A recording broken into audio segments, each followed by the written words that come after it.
sky.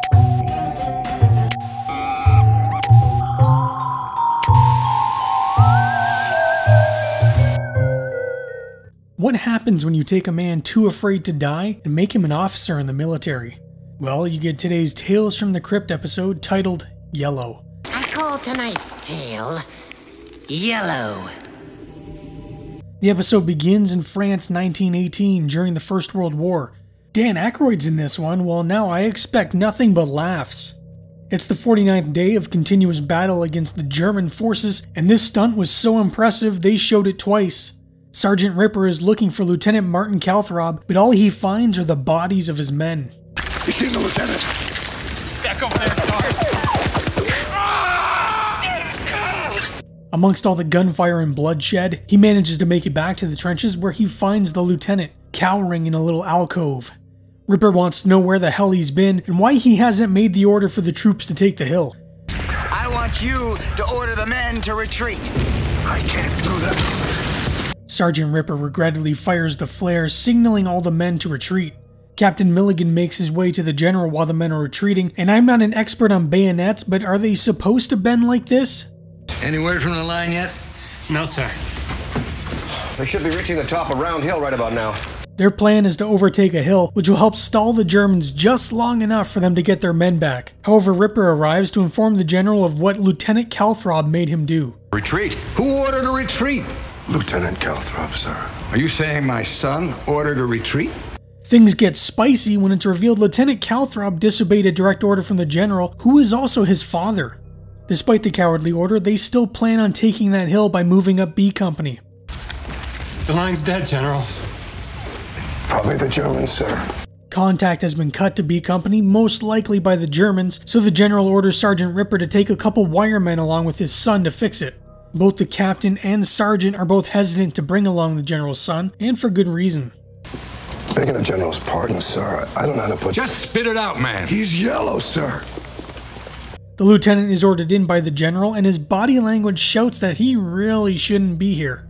The general asks him if what the men say is true, that he's yellow, a coward. And the purpose of that attack was to pin the Germans down while the rest of the division fell back. Well, we fell back anyway. What's the difference? Martin tells his father he no longer wants to be in the army, and I question how he got the rank of lieutenant to begin with. But the general appears to be more concerned with how this will make him look, as this is his son who wants to quit and not just any soldier.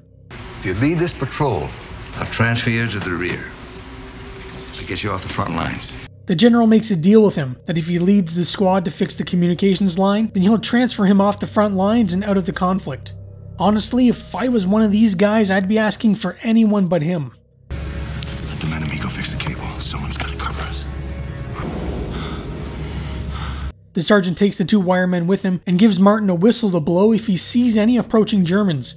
Simple enough task, really. Let's hope he can at least blow a whistle. The soldiers are taking longer than expected, but that's when Martin notices an encroaching German patrol.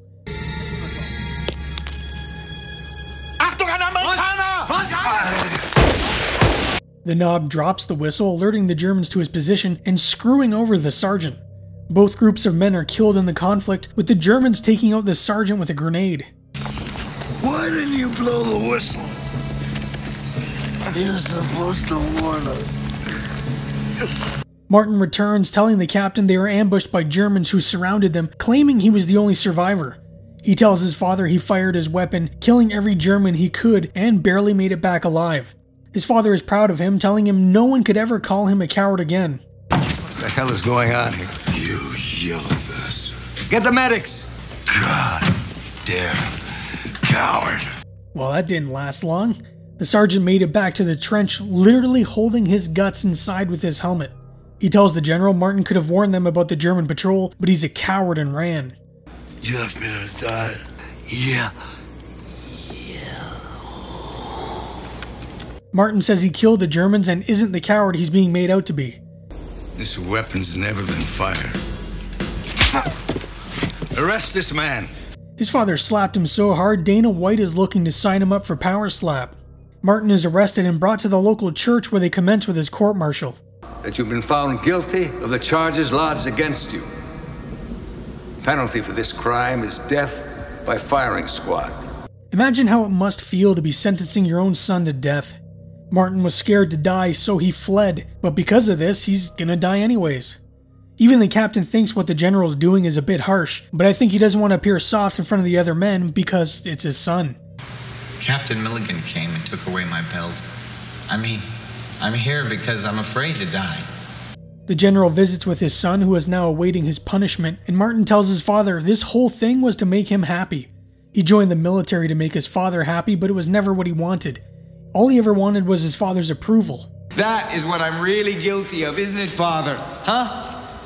That the whole world knows that the son of the great General Calthrop is afraid to die. The two start having a little heart-to-heart, and I feel like this should have happened before he sentenced his son to death. But it turns out the general has a sneaky little plan to save his son's life. When the squad fires, I want you to pretend you're dead. The division will be moving out almost immediately. I've already issued orders. He's going to load all the rifles with blanks and they're going to fake his death. The division will be moving out immediately after, giving Martin a chance to make a run for it.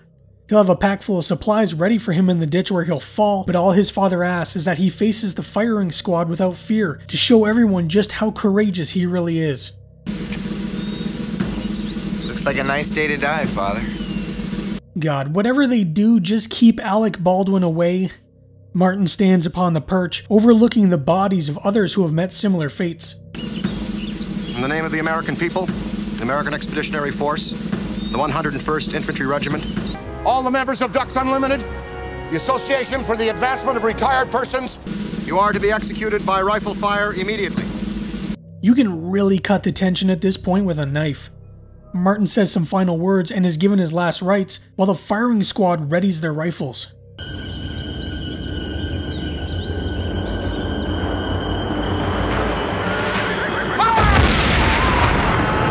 Seeing his father avert his gaze, he knew then and there that he was lied to. The bullets tear through, sending him into the ravine below with all the other dead men.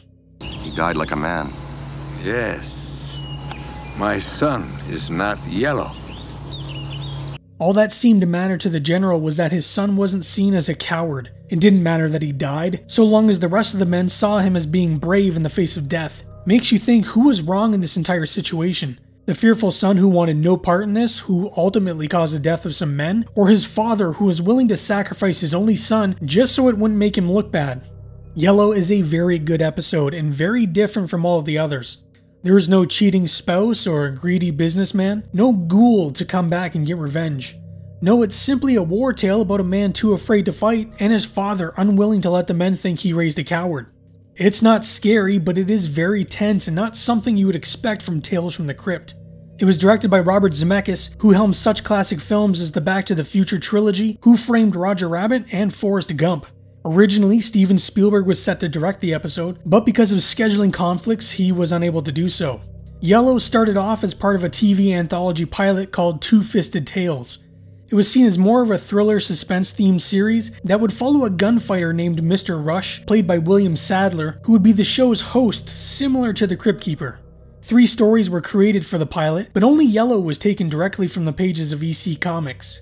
Showdown and King of the Road were completely original stories done in the style of EC Comics, but made for this new anthology series. Yellow was taken out and shown at the end of Season 3 of Tales from the Crypt, but Two-Fisted Tales would come out several months after, now as a made-for-TV movie. It received little fanfare, and the other 2 stories, King of the Road and Showdown, were both plucked out and used in later seasons of Tales from the Crypt. They are also the only 2 episodes of the series to be completely original and not taken from EC Comics. Yellow is the longest Tales from the Crypt episode, coming in at nearly double the length of the other episodes. It was placed at the end of Season 3 and was going to be the series finale, but the popularity of the series proved to be too strong, so they continued on. The episode boasts a pretty star-studded cast. Eric Douglas played the role of Martin Calthrop. He was the youngest son of Kirk Douglas and didn't attain the kind of career his father and half-brother Michael Douglas did. He had drug and alcohol problems that overshadowed any attempt at an acting career, and unfortunately he passed away on July 6, 2004. Kirk Douglas played General Calthrop. He was born December 9, 1916, and got his start in the 1946 film The Strange Love of Martha Ivers. He was nominated 3 separate times for Best Actor at the Academy Awards, but never won. He had a career-defining performance in the 1960 film Spartacus, playing the titular gladiatorial slave. He too, like his son, isn't free from controversy, but I'm not touching that one. He passed away in 2020 at the ripe old age of 103. 105 years old, he hung in there, didn't he? Playing Sergeant Ripper is the always fantastic and criminally underrated Lance Henriksen. He was born May 5th, 1940, and began his acting career with an uncredited role in the 1961 film The Outsider. He has been in just about everything, including the android Bishop and one of my all-time favorites, Aliens. He also plays the sorrowful father in the fantastic horror film Pumpkinhead and was originally cast as the Terminator until the role was ultimately given to Arnold Schwarzenegger. Saving best for last, well for me anyways, is one of my childhood heroes, Dan Aykroyd. Dan Aykroyd was born on July 1st in Ottawa, Ontario, Canada, and got his start at the age of 17 in the short-lived Canadian sketch comedy series The Hart and Lorne Terrific Hour with Lorne Michaels. He would also go on to be an original member of Saturday Night Live, bringing some of his characters to the big screen like the Blues Brothers and Coneheads. Most importantly though, he stars in my favorite movie of all time, Ghostbusters, as the hilarious Ray Stantz. It's the Stay Puft Marshmallow Man. Yellow is based on the EC comic story of the same name, which can be found within the pages of Shock Suspense Stories #1. The cover art was done by Al Feldstein, who did both the pencils and inks, while Mary Severin did the beautiful colors. The cover features a man in the electric chair, as press and onlookers watch in shock and disgust, except for this guy who seems to be getting a kick out of the whole thing. Yellow was co-written by Bill Gaines and Al Feldstein, with artwork done by Jack Davis, who did the pencils and inks, Mary Severin, who once again does the colors, and Jim Roten, who does the letters. The story takes place in the First World War. Colonel Clark Henderson wants to contact headquarters, but the lines have been cut. So he orders Captain Milliken of B Company over to him ASAP. He explains to Captain Milliken the dire situation they're in, and if they can't connect to HQ, they're toast. Milliken is tasked with fixing communications, but before he leaves, the Colonel asks how his son is doing. Milliken has a hard time getting the words out, but he tells the Colonel his son is yellow. He's a coward. The Colonel then decides he's putting his son in charge instead of Milliken to prove that his son isn't a coward. He calls his son Martin in and tells him he has his orders. The men leave to carry out their mission, and the Colonel knows he'll make him proud.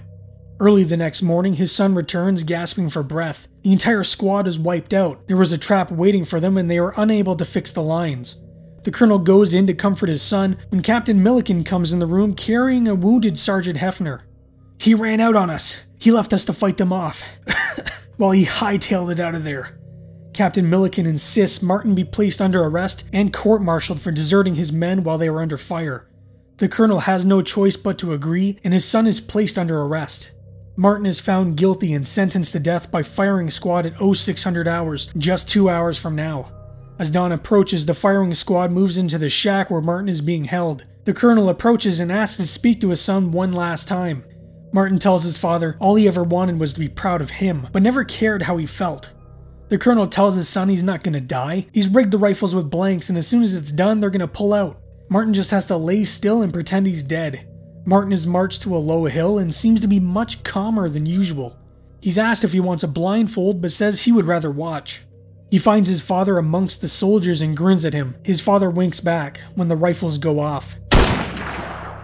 The rifles weren't loaded with blanks at all. The bullets tear through Martin, leaving a rictus grin on his face as he falls to the ground. At least you can be proud of the fact that your son faced his death like a man, sir. I felt that he would, Captain. Yellow is a very good episode. It's not typical Tales from the Crypt fare, and that may turn some people off, but trust me when I say it's good. I highly recommend you watch this episode. And it's not hard to find because there's about 400 copies of it on YouTube alone. I hope you enjoyed the video, and if you did, please leave a like and let me know your thoughts on Yellow. I love hearing what you guys and gals have to say. If you'd like more videos like this, then please subscribe. Check back soon as we open up that creepy coffin and look at more Tales from the Crypt.